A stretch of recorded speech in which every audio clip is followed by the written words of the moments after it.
Welcome back to Reddit Tales by Uncle Sammy. I see you, I appreciate you, and I'm thankful you subscribed and keep showing up. This space is built on your insights. Leave your thoughts and lessons below.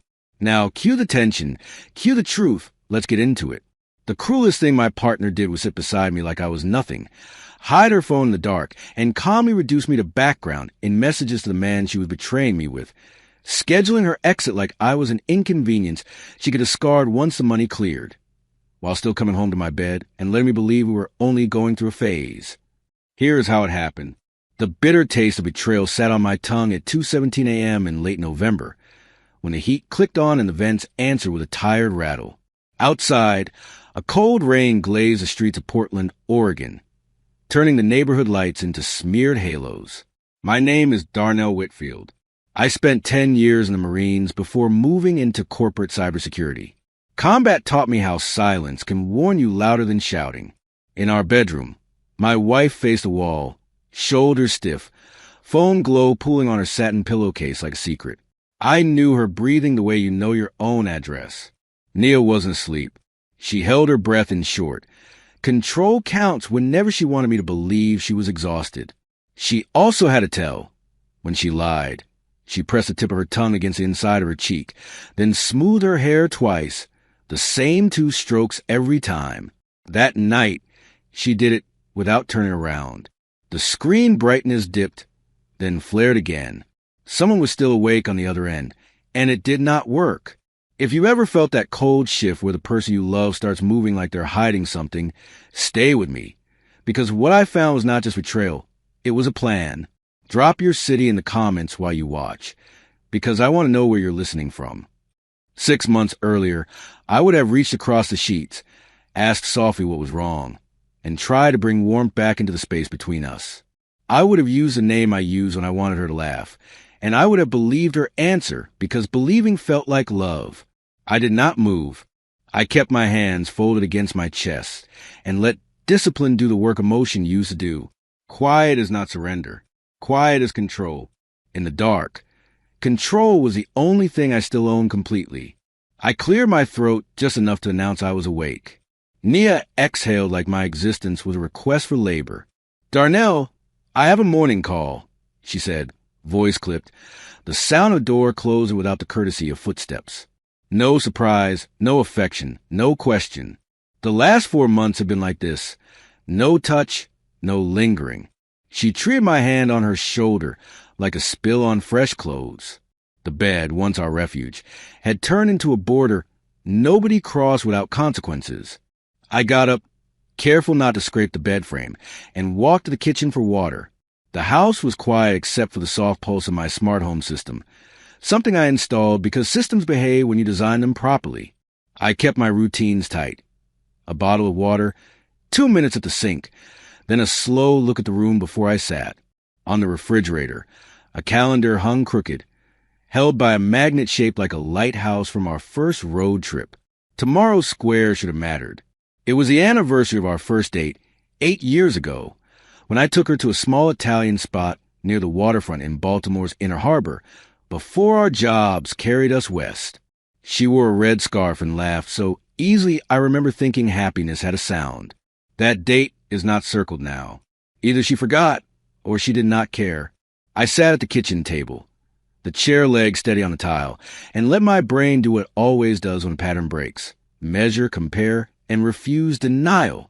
Morning came gray and thin, the kind of winter light that turns everything into a muted photograph. Nia moved to the bathroom as if she was alone, taking longer than usual, humming under her breath. She used to hum only when we cooked together, back when she danced in socks and stole bites from the cutting board. Now the sound was reserved for a different anticipation. Her phone buzzed on the counter, and she snatched it with a speed that did not match casual confidence. Her eyes flicked, then she smiled once privately. "Client from the Atlanta office," she said when I asked, keeping my voice even as I sipped coffee. She delivered the lies smoothly, then touched her hair twice. My position gave me an inconvenient relationship with facts. Rivergate Energy had closed its Atlanta satellite suite 2 months ago during restructuring. There was no client there to call her at dawn. She kept smiling anyway, Designer blouse crisp, heels lined by the door, her scent sharper than her usual perfume. She looked polished, and it felt weaponized. After she left in the black SUV, she insisted matched her executive image. I sat in my home office and opened my laptop. I did not rage text. I did not pace. My mornings always began with a check of threat dashboards and network health, then a 5-minute journal entry to keep my head clear. That day, my entry was one line: do not move without proof. In cybersecurity, you never accuse a system of compromise without logs. In marriage, the rules should be the same, even when it hurts. As Director of Security Operations at Rivergate, I had legitimate access to compliance metadata. I started with the basics: location pings tied to company devices. Officially, Nia's phone spent its days at headquarters in downtown Portland or at home. On the surface, it looked perfect, but devices whisper even when people swear they do not. I pulled cellular handshake histories and compared them with Wi-Fi association logs. A second pattern appeared, small at first, then undeniable. Twice a week, her phone lit up near the Pearl District, close to a boutique hotel. The hotel was a Harborlight Suites, known for discretion, and valet attendants who never made eye contact. The visits aligned with miles I had noticed on her odometer, extra distance she brushed off as errands. I cross-checked dates against her calendar entries: vendor meeting, board prep, late training. Each one matched a Harborlight tower. Then I checked our joint card statements. Oysters, champagne, and dessert she once mocked as overpriced. She used to say oysters tasted like seawater with an attitude. The receipts suggested someone else had been ordering, and she followed along willingly. Evidence piles quietly, like snow in a storm you underestimate. Her new gym membership, the upgraded wardrobe, the way she started calling me Darnell instead of Nell, the name that belonged to our early years, the way she stopped leaving her phone face up on the counter. Every change was small enough to excuse, but together they built a wall. I kept my face neutral when she talked about strategic priorities over dinner. I asked the right questions gently, then stored her answers like logs in an incident report. One Thursday night, I stayed late at headquarters, using the server room's calm hum as cover. Nobody questioned it. Security leads always had reasons. I accessed corporate device communication metadata under compliance authority. I was not hunting content for curiosity. I was looking for relationships that did not belong. Nia's contact saved as HR hotline appeared too often. At hours HR does not operate. The number was not HR. It belonged to Sterling Voss, our chief financial officer, a man who wore confidence like a tailor coat and expected rooms to part for him. Sterling was married, 2 kids, a charity gala spouse who smiled through photographs like she practiced. At work, he was the kind of executive who laughed a beat too late, as if checking whether his joke landed. I pulled the message chain associated with that number. It began with budgets, marketing allocations, and quarter projections. It shifted the way affairs often shift. One joke, one "Are you still awake?" One line that crossed a boundary and never returned. The tone turned intimate, then reckless. I felt my pulse slow, not because I was calm, but because my body braced for impact. The line that cracked something inside me wasn't romantic. It was logistical. 3 weeks earlier, Nia wrote, "More won't notice. We can push another $60K to the vendor file before month end." Sterling replied, "What about your quiet husband?" She answered, "He's background. He will never connect it. Once bonus is clear, I'm done playing house." Background. The word landed like a stamp. I had loved her through deployments, through moves, through dull stretches. In her private calculus, I was scenery. My marriage was an expense line to manage until she cashed out. I sat alone, screen reflecting in the glass of the server rack, and let the truth settle. I did not punch a wall. I did not call her. My training had burned one principle into my bones: collect, verify, contain, then act. I started an evidence folder with redundant backups. I documented timestamps, hashes, and access paths the way I would for any internal investigation. If anyone questioned how I found it, I wanted clean explanations. I wanted her lies to collapse under their own weight, not under my emotion. Over the next 3 weeks, I played the role she expected. Mild, agreeable, present enough to avoid suspicion. I left for work at 6:40, stopped for coffee at a small shop on Nia, Alberta, and walked 2 loops around the block before meetings when stress tightened my chest. I cooked dinner twice a week because it kept my hands busy and my mind steady. I brought her flowers on our anniversary and watched her accept them like a package she did not order. She checked her phone within 30 seconds. Relief flickered in her eyes when I did not press. One evening, she came home late, claiming a marathon call with a West Coast partner team. I made lemon garlic pasta from scratch because cooking had been my language long, before I learned to speak love out loud. She pushed noodles around her plate with the focus of someone hiding boredom. "This is nice," she said, not meeting my eyes. "You did not have to." I answered, "It matters to me," and waited for guilt. None arrived. She excused herself for a quick conference call and closed the office door. Laughter seeped into the hallway in soft bursts, casual and warm, meant for someone else. The next morning, her coat pocket held a receipt she forgot to shred. Dinner for 2 at a downtown spot called Montclair Oyster Bar. Champagne, oysters, and a shared dessert.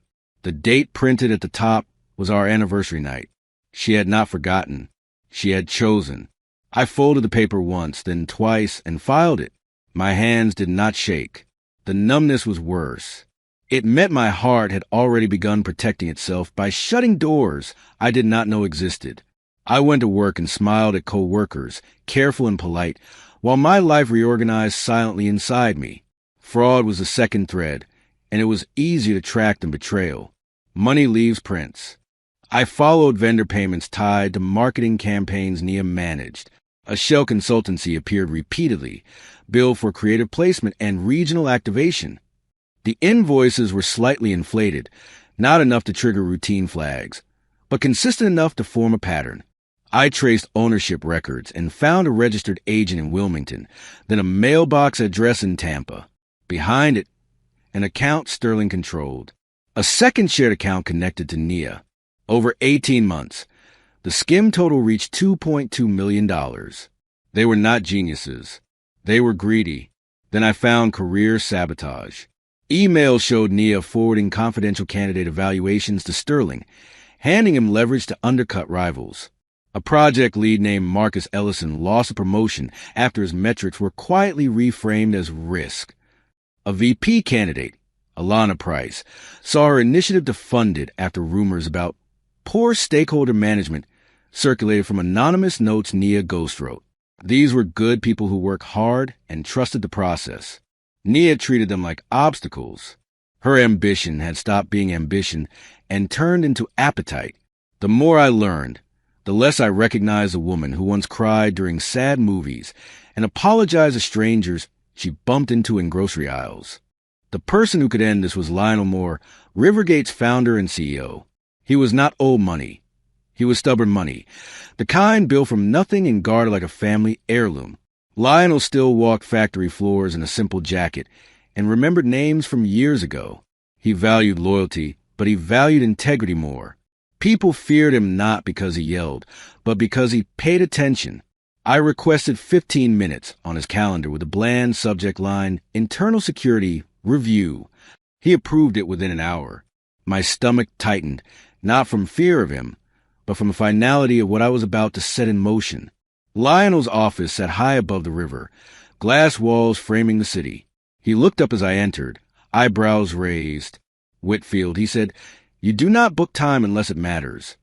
I placed a black folder on his desk. "It matters," I replied. I spoke cleanly. Shell company, inflated invoices, account transfers, internal communications. I gave him the numbers, then the proof. I did not mention my marriage at first. I described the scheme as a breach. Entry point, lateral movement, impact, and persistence. Lionel's face hardened with each page, like stone cooling. When I finally connected Sterling's account to my wife's access, Lionel's jaw tightened once. "Your wife," he said, not asking. "Yes," I answered. "Still legally." He studied me, searching for drama. My voice stayed even. I had no interest in spectacle for its own sake. Lionel leaned back, fingers steepled. They picked the wrong man to underestimate, he said. And they did in my house.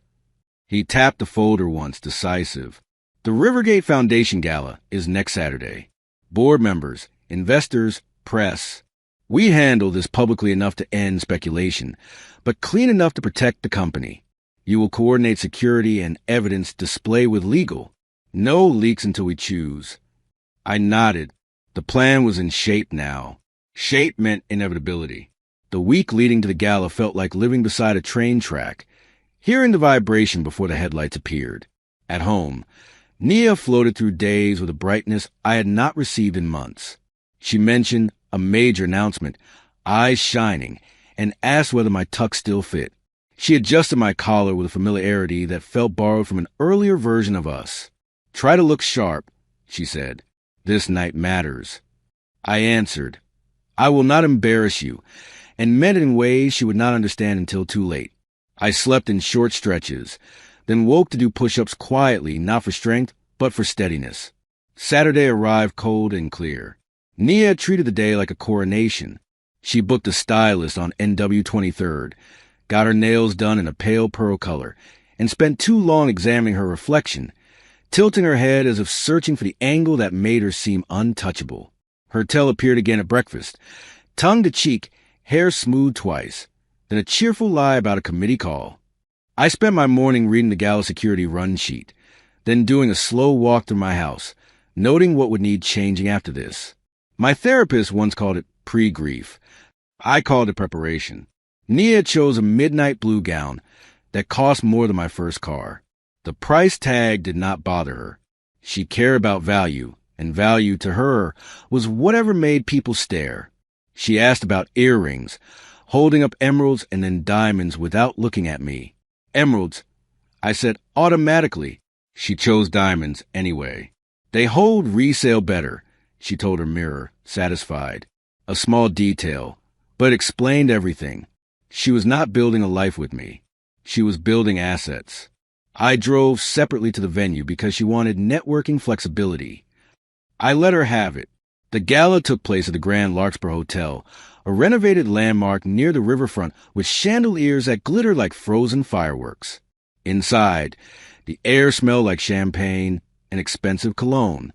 The crowd spoke in smooth tones, the language of people who rarely hear no. I checked in with security staff I had briefed earlier, confirming positions and timing. Nia entered behind me, posture perfect, smile practice. Within minutes, she moved through the room like she owned it, greeting board members, laughing at jokes that were not funny, and leaning close at just the right moments. She was charming in public the way some people are charming in courtrooms. Persuasive, strategic, and cold underneath. Sterling Voss stood near the stage, drink in hand, scanning the room like a man counting what belongs to him. His watch flashed under the lights. When he caught Nia's eye, he gave a subtle nod. She responded by touching her hair twice, her private signal, her familiar lie.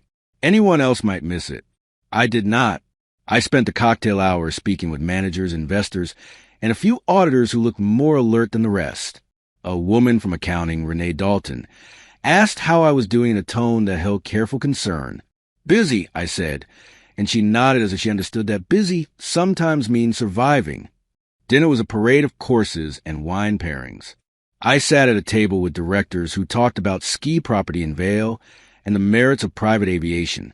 Nia sat closer to the stage with Sterling and two executives who laughed too loudly at her stories. She glanced toward me once, quick, confirming I stayed in my assigned role. Then she turned back to her audience. Between courses, she guided conversations like chess, placing compliments, taking credit, and setting people into positions that benefited her. She had always been ambitious. I used to admire it. Now I could see what she traded for it: honesty, empathy, and the ability to sleep without rehearsing. Lionel Moore took the stage after dessert. The room quieted with the natural obedience money commands. Lionel smiled warmly, like a grandfather at a holiday gathering. Tonight is about transparency, he began, voice calm, and about the future we claim to build together. Nia leaned forward, excitement bright on her face. She had been telling herself a story in which she rose. I stayed small, and Sterling remained untouchable. Lionel gestured to the AV technician. The huge screen behind him lit up. Nia's breath caught. She expected her name in bold letters. Instead, a text conversation filled the room. Nia's face drained so quickly, it looked like someone turned off a light behind her eyes. Across the ballroom, Sterling's smile locked in place, then broke. On the screen, their words appeared in crisp font, time-stamped, impossible to explain away. More won't notice. Push another 60.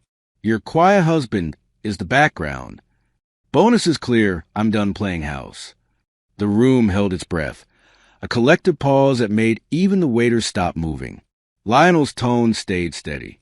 These messages, he said, were exchanged between my chief financial officer and our marketing director while they defrauded this company and undermined its people. The screen changed the transaction records, invoice chains, account trails. A glass slipped and shattered somewhere, sharp as a gunshot. Then the surveillance footage rolled. The Harborlight Suites lobby. Sterling's hand placed low on Nia's back, the two of them laughing as they stepped into an elevator. No explicit content, no tabloid framing, just enough to erase deniability. Sterling shifted toward the exit. Two security guards moved into place, exactly where the plan required them. Nia grabbed my arm hard, nails pressing into fabric. "Darnell, do something," she hissed, panic scratching through her polished voice. "This is fake. This is a setup." I turned my head slowly and met her eyes. "I've verified every file," I said, loud enough for nearby ears. "None of it is fake." The moment her mind connected my calm to my control, her expression cracked. Shock turned to anger, then to fear. Lionel spoke again, now formal. "Sterling Voss and Nia Whitfield are terminated for cause, effective immediately. The matter has been referred to authorities waiting outside." Camera flashes erupted. Phones lifted. The room, once a stage Nia commanded, became a spotlight she could not escape. Sterling tried to speak, but security guided him with firm hands. Nia stood rigid, the gown suddenly ridiculous, a costume in a play she no longer directed. She stared at me like I had become a stranger. In a way, I had. "You did this," she said, voice tight. "I documented what you did." I answered. "You did the rest." I removed her hand from my sleeve gently, like clearing lint. Then I walked toward the exit. People parted, not because I demanded it, but because nobody wanted to be too close to the fire. Behind me, Nia's voice rose, pleading, accusing, bargaining. The sound faded as doors closed and cold air met my face. Outside, the night was clean and sharp. I inhaled deeply and felt not victory, but release, like unclenching a fist you forgot you were holding. The next 2 days were a storm of consequences. Sterling's attorney secured bail quickly, and Sterling's first strategy was cowardice. He issued a statement claiming he was manipulated, seduced, and compromised. He painted himself as an innocent executive led astray by a calculating subordinate. It was a familiar pattern. Powerful men rebrand their choices as accidents. The investigation did not care. The numbers did not care. Federal auditors became involved once offshore transfers surfaced. Nia's face appeared in headlines, framed as ambition gone rotten. Comment sections turned cruel, as they always do when strangers consume someone's worst moment for entertainment. I did not read them. I had enough voices in my head already. Rivergate froze Nia's company accounts before she left the hotel. Her corporate card stopped working at 10:06 p.m. Her car was flagged for repossession. She called friends who stopped answering, because association becomes a risk when scandal hits. I received messages too. Reporters asking for quotes, colleagues asking for my side, distant relatives offering opinions. I ignored most of it.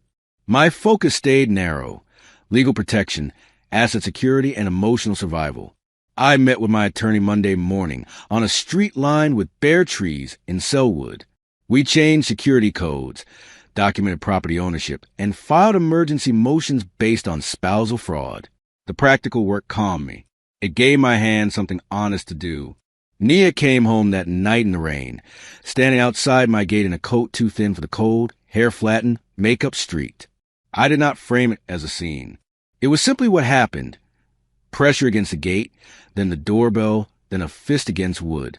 The camera feed showed her looking over her shoulder, hoping someone would rescue her or confirm she still mattered. Boxes out on the covered porch, taped and labeled, her belongings sorted with the careful detachment of someone packing evidence. The rain softened cardboard edges. She looked smaller than I remembered, but not innocent. There is a difference. When I opened the door, I stayed inside. Nia stepped forward, breath ragged. "Darnell, please," she said, reaching for my hands as if she could reinstall intimacy like an app. Her fingers trembled. This got out of control. Sterling pressured me. "We can explain it." She touched her cheek with her tongue, then smoothed her hair twice. Even now, even here, the reflex almost made me sad. "There is nothing to explain," I replied. My voice surprised me with its steadiness. "You wrote what you meant. You acted on it. That is all." Her eyes widened, searching for the old me, the one she labeled the background. I handed her a manila envelope. Inside were divorce papers and a restraining order request. "Read them," I said. "You cannot stay here." Her face tightened, anger pushing through fear. "After everything I did for us, you threw me out?" The sentence was absurd, and she delivered it with real indignation, as if she believed sacrifice meant entitlement. I asked, "What did you do for us?" My tone stayed low. I did not raise my voice because volume would have given her power. "You lied. You stole. You plan an exit once bonus is cleared." Her jaw clenched. "I will ruin you in court," she snapped, venom sharp. "You can try," I answered, "but your finances are already evidence." The threat drained from her as reality settled. She looked down at the envelope, like it weighed more than paper. "Where am I supposed to go?" she asked, voice smaller, stripped of performance. That question used to trigger my protective instinct. That instinct was gone. "That is not my responsibility anymore," I said. I closed the door. The lock clicked with a clean finality that felt like an ending I had postponed too long.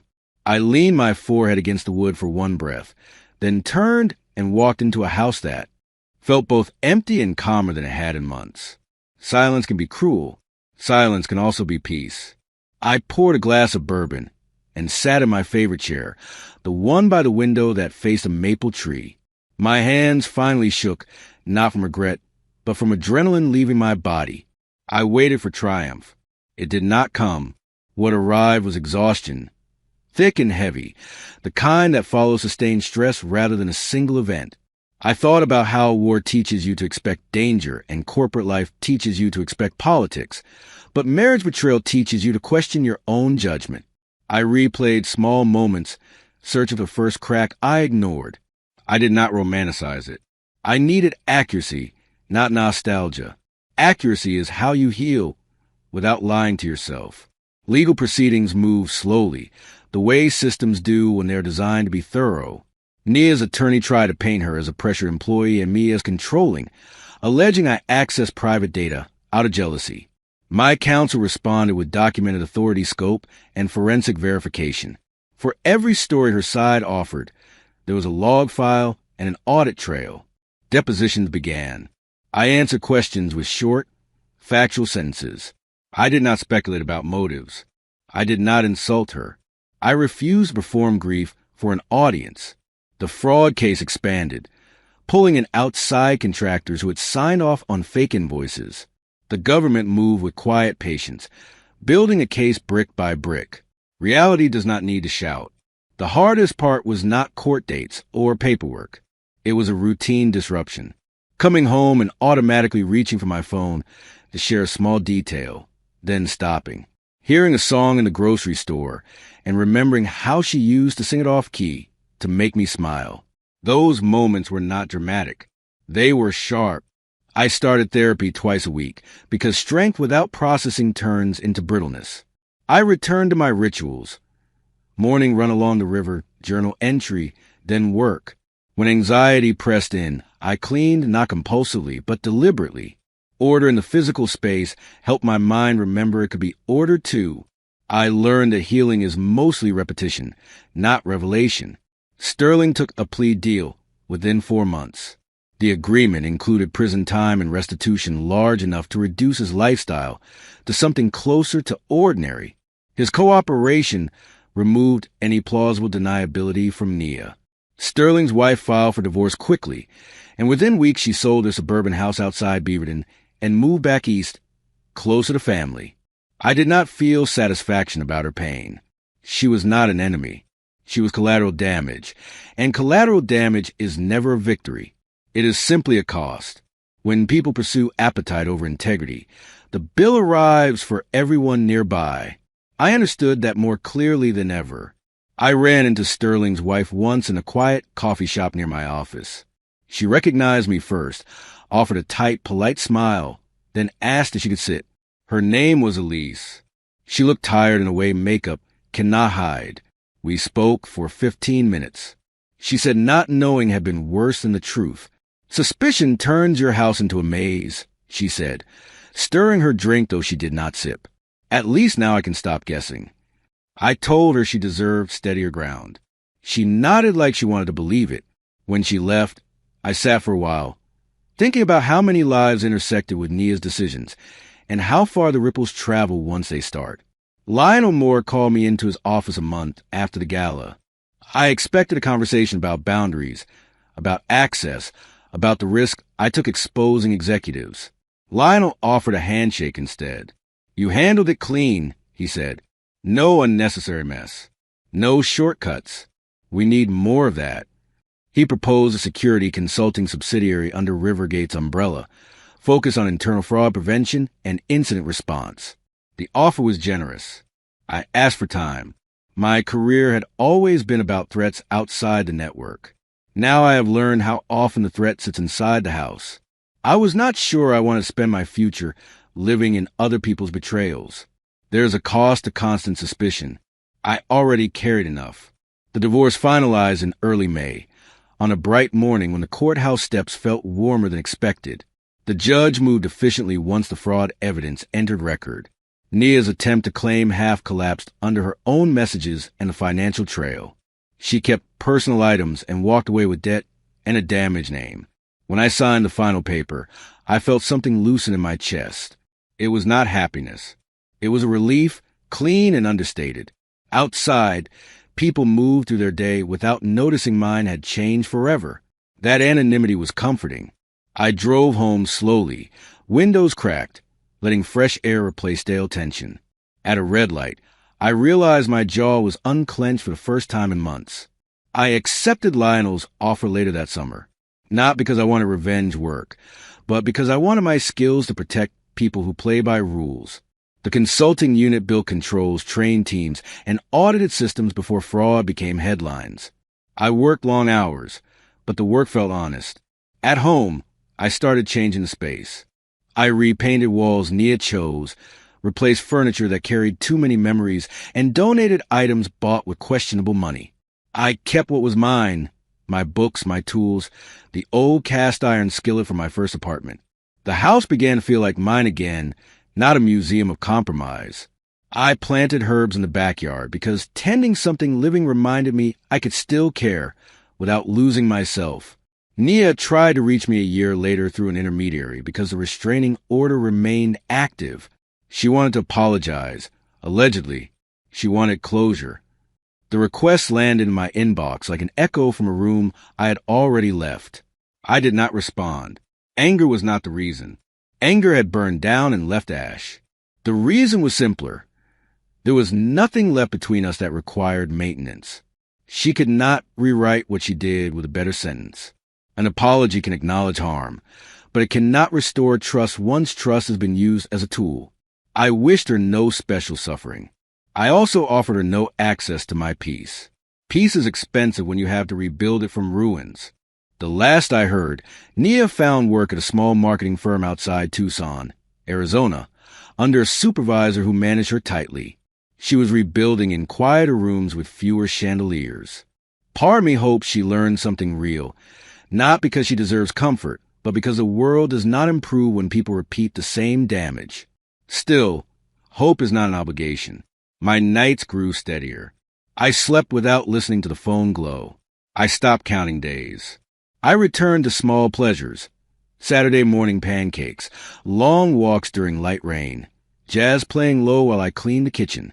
A home can recover if the person inside it stops bracing for impact. Dating again required patience. I moved slowly, not from fear of women, but from respect for what trust demands. I paid attention to small details, whether someone kept their word, whether they apologized without excuses, whether they listened when the conversation was not about them.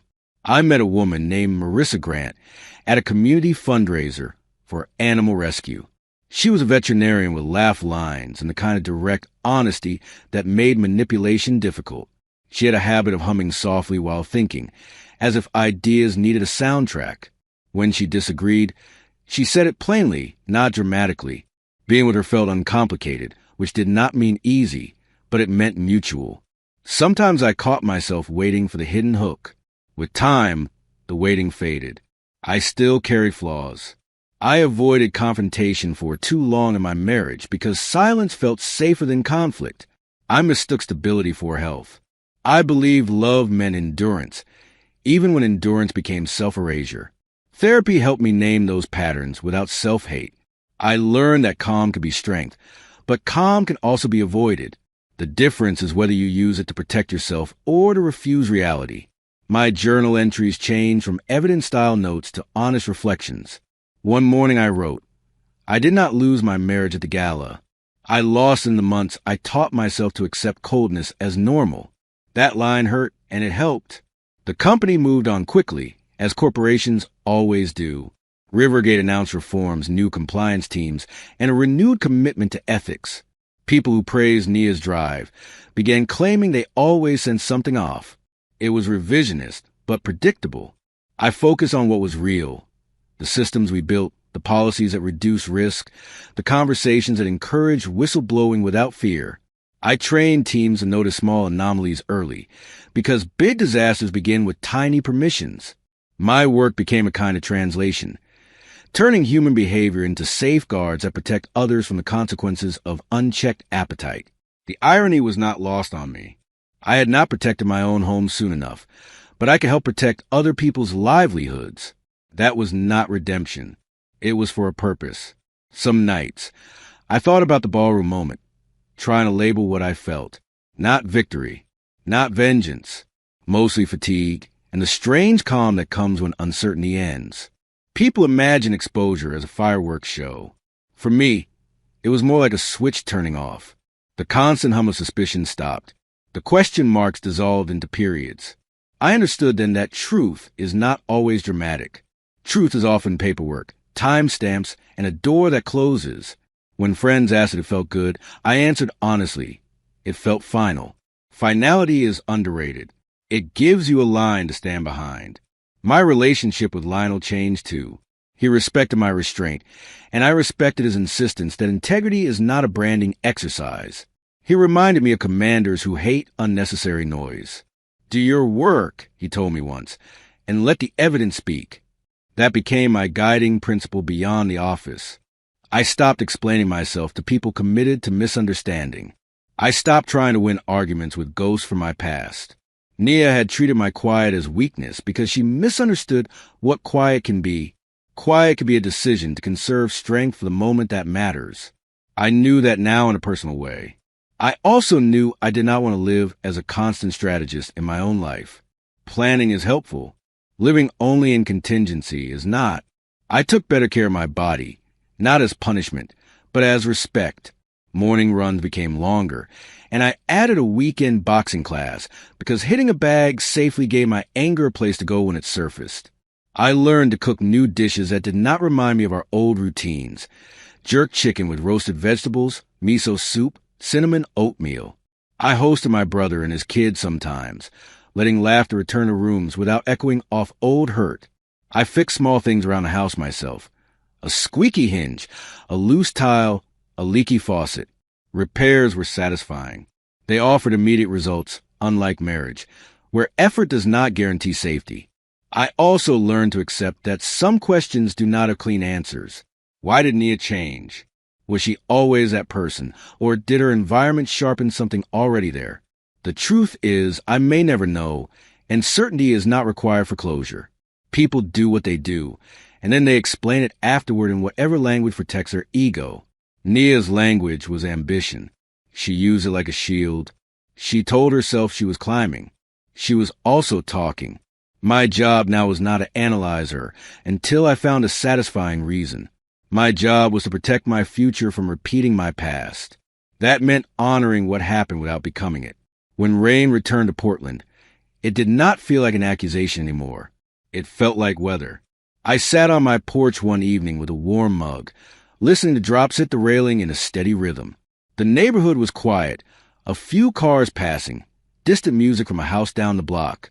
I thought about how I used to fear silence because silence meant distance. Now silence meant rest. I could hear my own thoughts without bracing for someone else's deception.